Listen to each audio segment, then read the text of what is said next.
আমরা কিন্তু প্রত্যেকে মোবাইল ফোনে বিভিন্ন ধরনের অ্যাপ ইনস্টল করি, প্রয়োজন শেষ হলে অ্যাপসগুলো আবার আনইনস্টল করে দিই। কিন্তু আপনারা কি জানেন, অ্যাপসগুলো আপনারা আনইনস্টল করে দিলেও আপনার মোবাইল ফোন থেকে অ্যাপসগুলো স্থায়ীভাবে ডিলিট হয় না, যার ফলে আপনার মোবাইল ফোনটি কখনোই স্মুথলি কাজ করে না, হ্যাং বা গরম হয়ে যায়।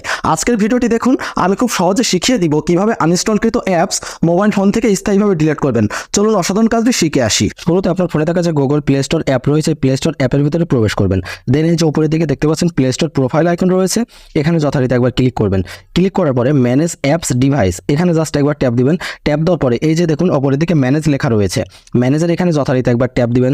ট্যাপ দেওয়ার পরে এই যে ইনস্টলড লেখা রয়েছে, এর উপরে জাস্ট একবার ট্যাপ দিবেন।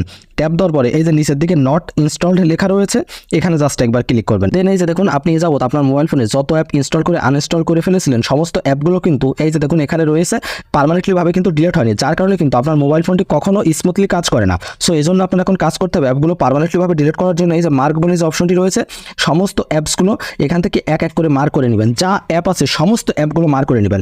সো আমি কিছু অ্যাপ মার্ক করে দেখাচ্ছি। দেন এই যে উপরের দিকে দেখতে পাচ্ছেন ডিলিট আইকন রয়েছে, এখানে জাস্ট একবার ট্যাপ দিয়ে যে রিমুভ লেখা রয়েছে, এখানে একবার ক্লিক করে দিবেন, তাহলে আপনার কাজ হয়ে যাবে। That's it.